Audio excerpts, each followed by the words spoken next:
Good evening, everybody. Welcome back to Spooky Mysteries. Today, we are going to wrap up an episode I started a year ago called A Dark Day in Allende Unraveling the Massacre. Now, for those of you that don't know, in Allende, Mexico, which is in the Allende, Coahuila, it's a little border town. And in that town was the cartels at one point. There probably still are. Who knows? I'm not going to say yes or no, right? So, and you already know how I feel about doing episodes about the cartel. I'd like to stay away from it as much as I can, but I have to finish this episode. It's been a year in the making, and it took me a week to write the script. Not because it took me a long time to write it, because it took me a while to figure out how to say what I wanted to say. Then I had multiple people read it. It's been proofread. It's a very difficult episode because of certain reasons. And I mentioned it in the first part, what these reasons are, right? If you want to go back and find it, go for it. If not, oh well. But this is going to wrap up the story, and it talks a lot about what happened. So let's begin. Let's start with a little recap about what happened before. So, in a border town in Allende, Mexico, was the cartels, mainly the Zetas.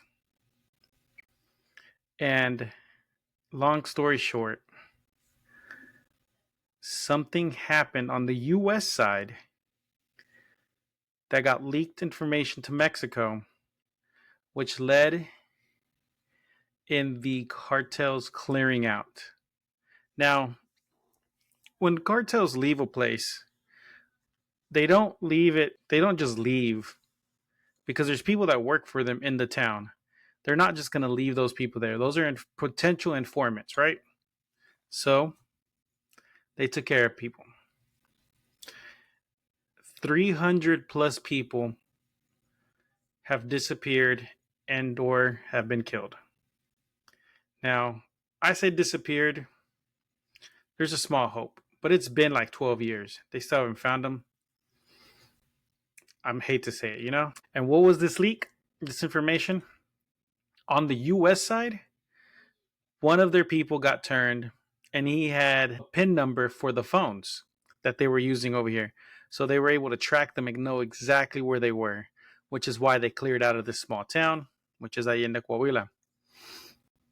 Now, on to the main part of the story, because this is where everything wraps up, right?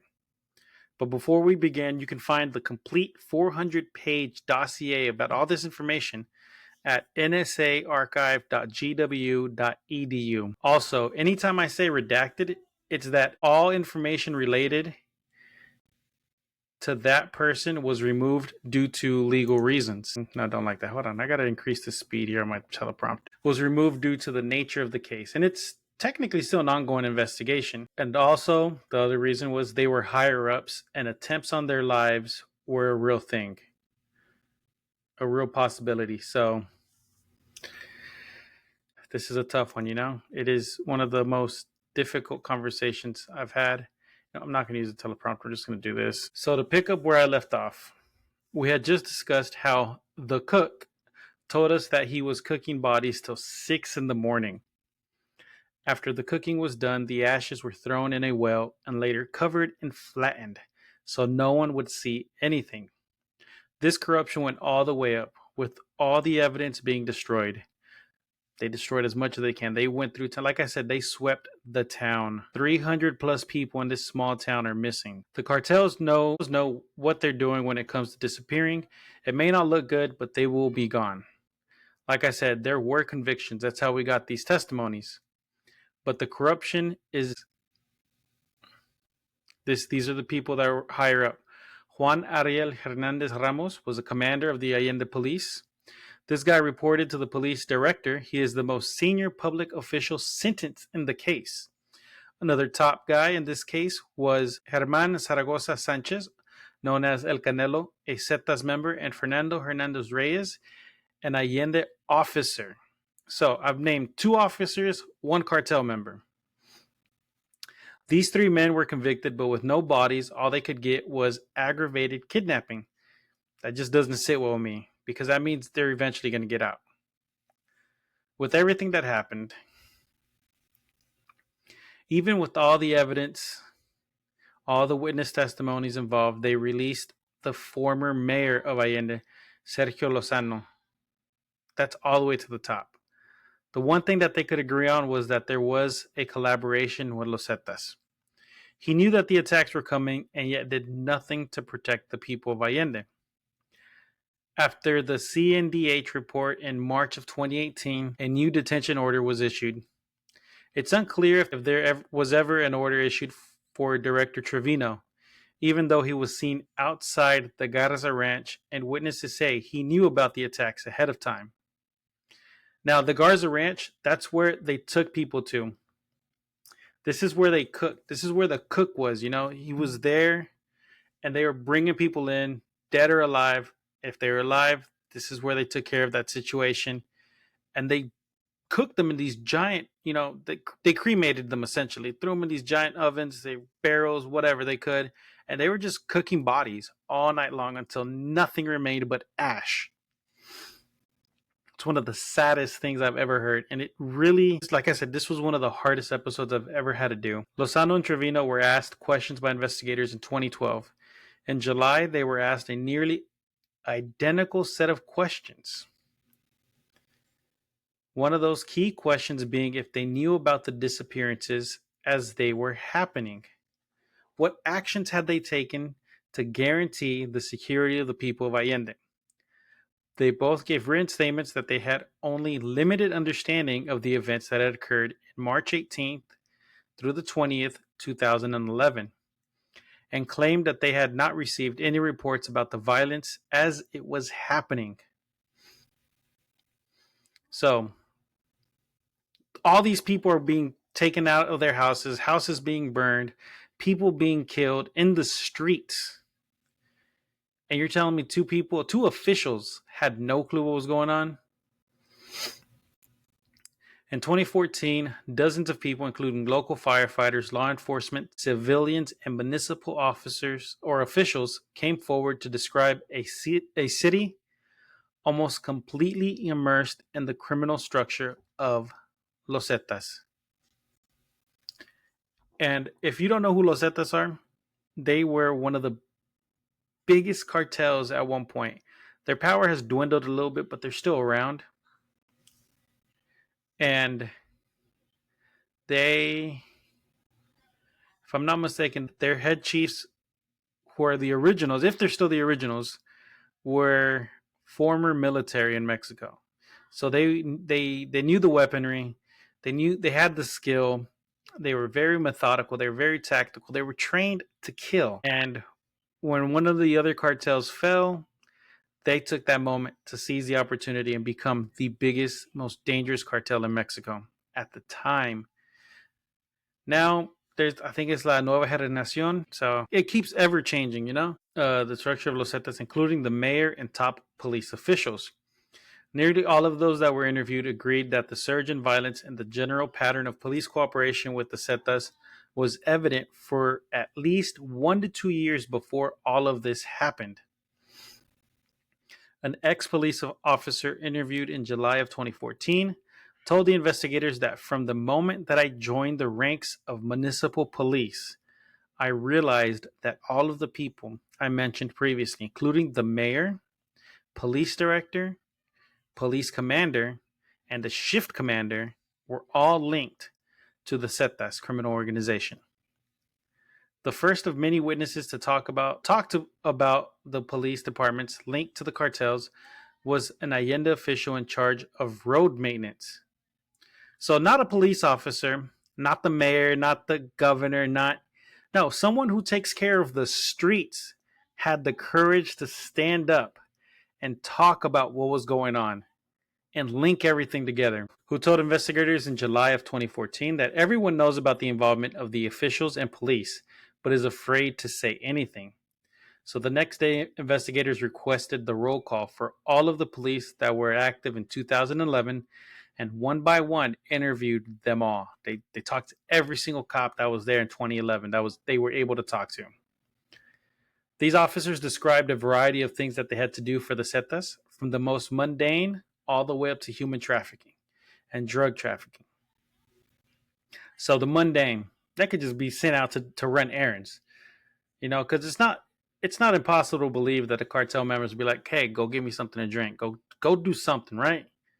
Because they're flexing their power that they even have the control of the police to do whatever. Go pick up that bribe at the corner store,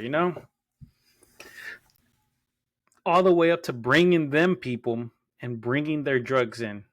That's how powerful these people are. They extorted the bars and clubs, taking bribes, acting as lookouts, and if you crossed the Zetas and Allende, they would have the police arrest them till the Zetas showed up to take them away. So if you did something to anger one of the Zetas, they would have the police arrest you. They'd trump some charges up, you'd be arrested, and that's it.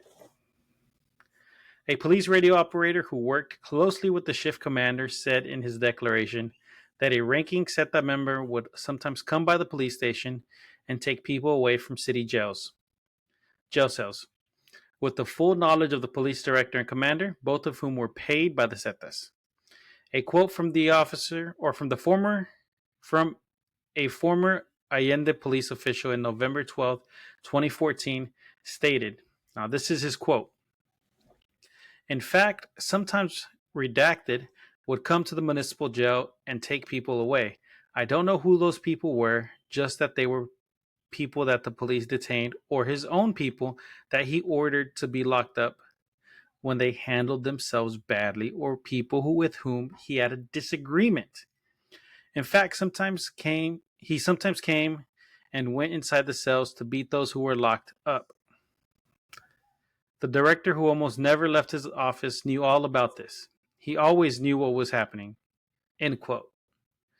So in other words, a cartel member would go into the jail, go into the cells, take people or beat people in front of these officers, and leave. And everyone knew about it, and no one did anything about it. That just shows how much power they had, how much fear that they struck being there, that nobody would dare say anything. For their cooperation, most officers received between 2,000 to 3,000 pesos per month, which is about $175 to $260 US. So from peso to dollars US at that time, it would have been 260 to 175. So that's how much it costs to buy a cop in Mexico, in Allende. $175, $260. My cable bill is more than that. DirecTV. My phone bill is more than that. Verizon. I got a family plan. I got like 5 people on there. 4. Multiple devices. And it's about that price. Like, come on. So you're telling me that if I wanted to go to Mexico and buy a cop, it's about how much it was?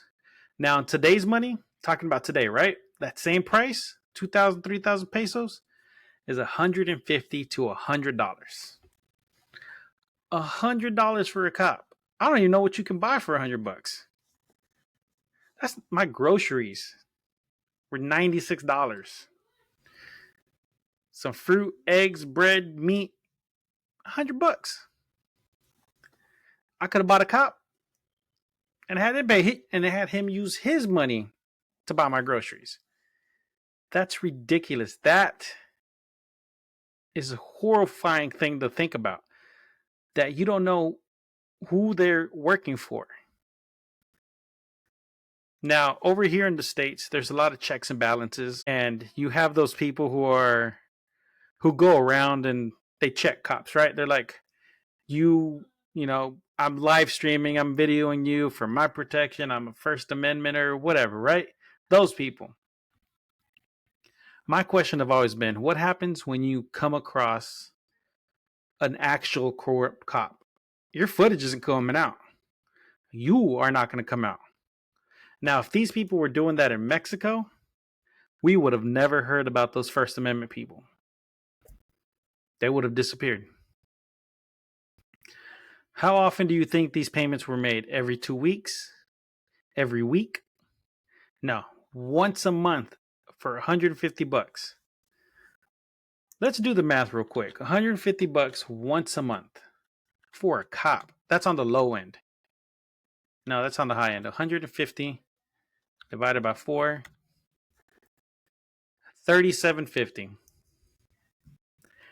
37.50 a week. That's in a 4 weeks to the month, But about 40 bucks a week.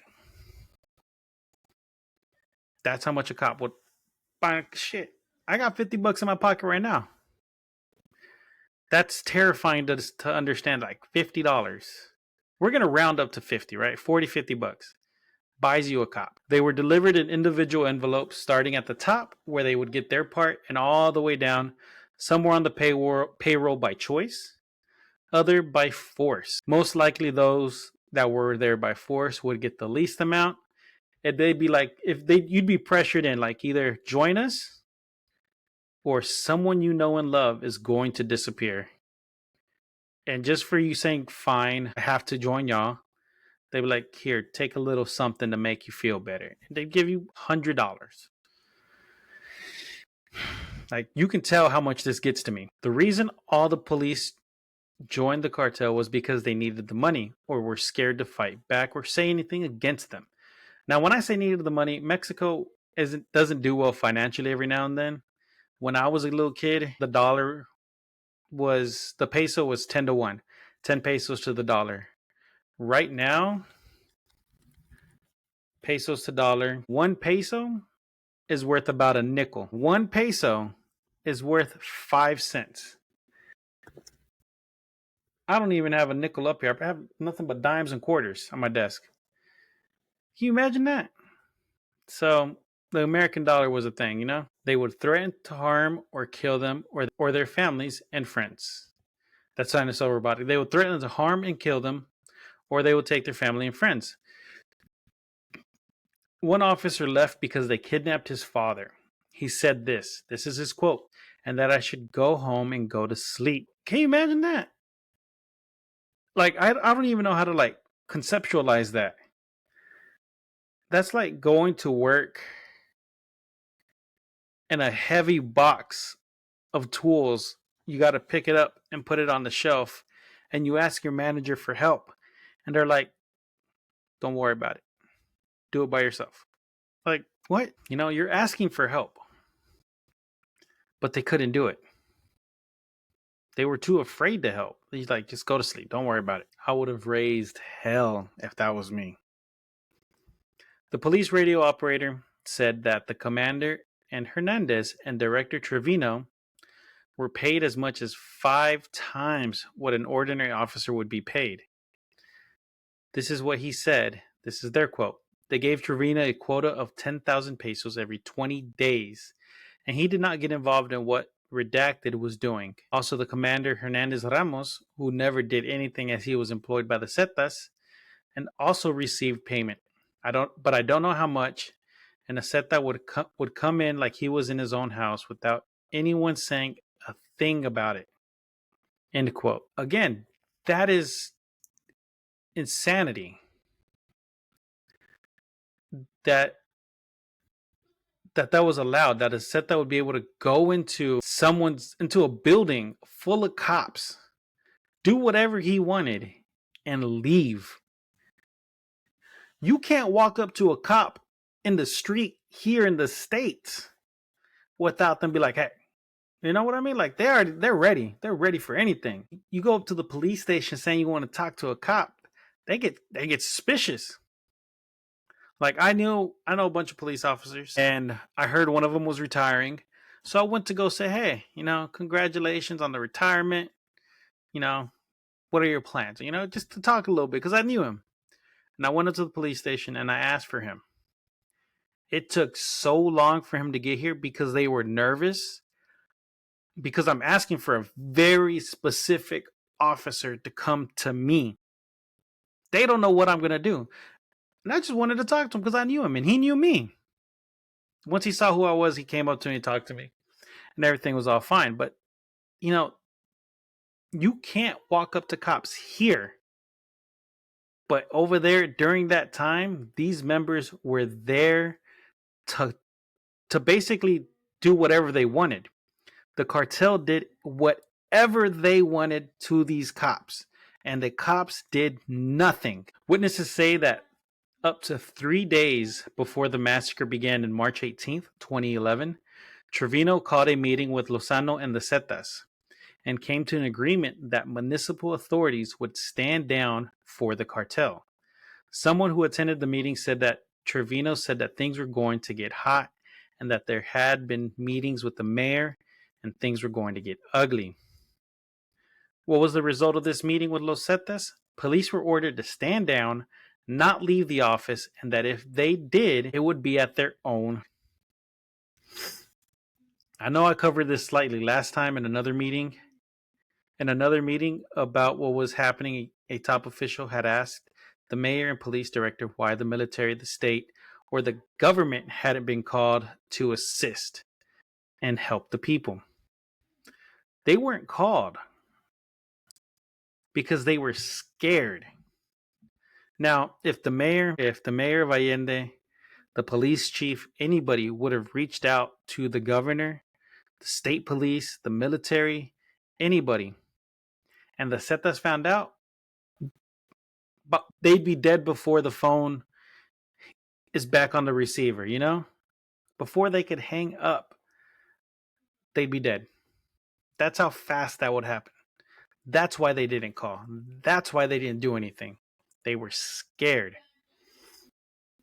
This had fallen on deaf ears. In fact, the meeting only lasted 10 minutes. So, meeting with the cartels, the mayor, the police chief, about something so important, the fate of an entire town, only lasted 10 minutes. It takes me and my family longer than that to pick where we're going to go eat, let alone like a life-changing decision. You know how long it took me before I bought a house? And you're talking about the lives of an entire town changed in 10 minutes. Others had said that the mayor was upset because his people had left the office without there being any word that they could leave. So the mayor at least cared for his immediate people in his office. But they were leaving. He didn't want them to leave because they were told to wait for the Zetas to call them and be like, hey, all clear. We've done what we needed to do. Your people can go home. But people were just leaving because it didn't sit right. They were trying to go find their family and friends. But all it was doing was they were adding to what was going on. When asked about the violence, the mayor said that it was between, meaning, when asked about the violence, the mayor said it was between, oh my gosh, I forgot a line. Oh well. Meaning it was in the hands of the cartel. It was between them. I forgot a word. When asked about the violence, the mayor said that it was between them. In other words, the cartel and his people. Like the cartel and whoever they were dealing with, that was their thing. He did not care. That's what he said. He was like, it's just between them. Whatever they got going on, that's their thing. I don't know what's going on. Meaning it was in the hands of the cartel. His people had not agreed to not take any action with what was happening. When asked the following day to contact the governor, he said, don't be an ass. It's between them. Leave them. You know who they are. The town secretary had called the police director to let him know what was happening, and he said, don't even fart, you asshole, because if you don't keep quiet, they're going to kidnap you too. So he asked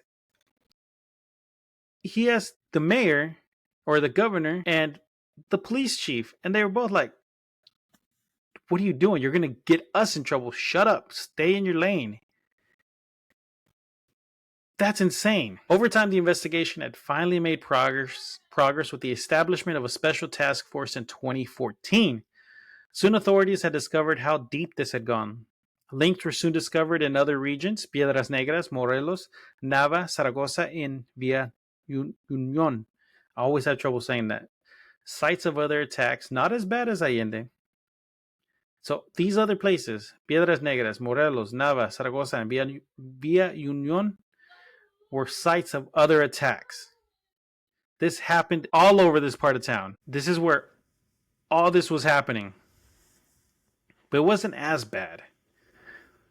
Allende was not an isolated incident, but rather the worst episode of an ever bigger problem of criminal violence and subversion of legal authority throughout the area.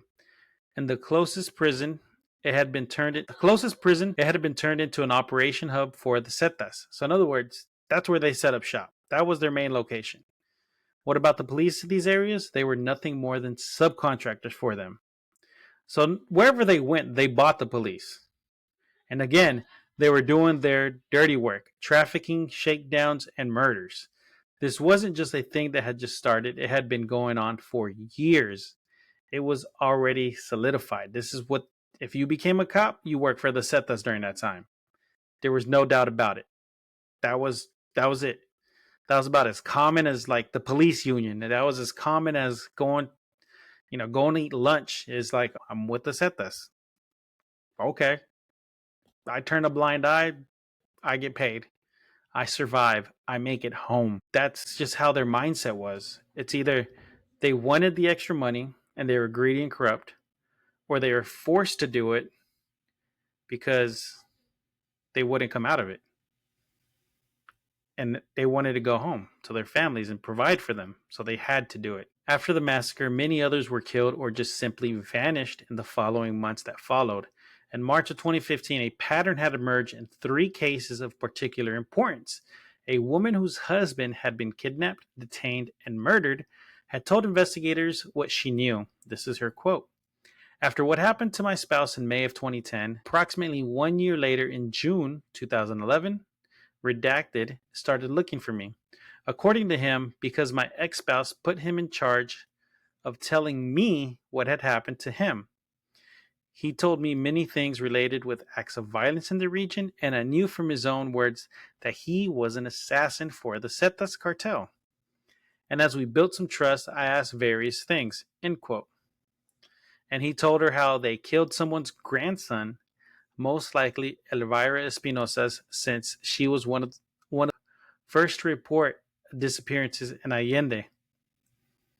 Can you imagine? They killed him by accident due to his family being kidnapped by accident. Like, because somebody like Elvira Espinosa had nothing to do with it. But they kidnapped her family because they were just in the wrong place at the wrong time. They were associated with like the Garzas from the Garza Ranch. They were disappeared too. And that was it. And that's what started their issue. That's why I kidnapped by accident. That had nothing to do with it. You know?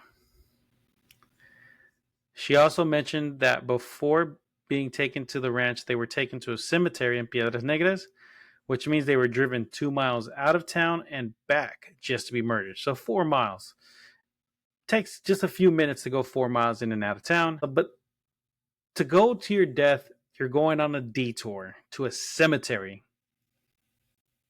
just to be lined up with more people from other areas to be taken to this ranch. All this led to where they were still operating and the methods and lengths they were going to.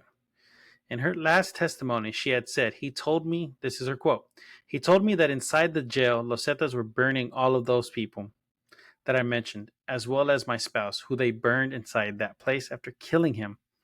And more people from other parts of the state. They had brought people in from Sabinas, among others, an ex-federal highway official, other people from the municipalities of Zaragoza, Morelos. This was weeks after what happened in Allende. It can, end quote, it can be determined that given the time and place where many missing people disappeared from, that it can be, or from where many people, given the time and place where many missing people disappeared from, it can be said that it was linked to organized crime. That time frame was March 18th and 19th and the 20th of 2011. So in an area around the northern region was bad. So up there in Mexico, border towns essentially, it wasn't the place to be around this time frame. In 2017, the Federation for Human Rights, FIDH, submitted a communication to the Office of the Prosecutors of International Criminal Court, the ICC, detailing crimes against the civilian people, including murder, legal imprisonment, forced disappearance, torture, and sexual violence. Not just from when the massacre happened, but dating back to 2009 to 2016, 7 years. Pressure has been put on the Mexican government to prosecute top officials from Allende, including the former governors, for letting this happen and flourish. From what I can find, since 2011 to now, 2024, 13 years later, the people in Mexico are still waiting. So not much has been done, which is sad to say. At least to the top officials that let this happen. Around this time, the current president, Lopez Obrador, tried to put an end or limit the INAI, which is their version of the Right to Information Act. So, like we have in the States, the Right for Information Act is you can go to a government office, fill out a bunch of paperwork, and get documents from the government about whatever cases that have been closed, technically. That's their version, right? I mentioned them in a previous episode. I had mentioned all the work they have done for the Dirty War of Mexico that I spoke about in a previous episode. I believe that was last week's episode. On the U.S. side, the prosecutors had collected significant information, including testimony from Reyes Azarta, former federal police commander, and former Zetas had been collected by the DEA. The U.S. Department of Justice confirmed in the Freedom of Information Act denial letter to the National Security Archive that its investigation into the involvement of the DEA's link to the cartel violence. So they're saying they don't know what's going on. But we know it all started from a leak and both parties not acting or reacting to the issue. So it started from a leak on our side, spread down there. They didn't vet their people well enough, so it got leaked out and 300 people disappeared. All this started due to the DEA sharing information with a known corrupt unit of the federales known as the Sensitive Investigative Unit, the SIU.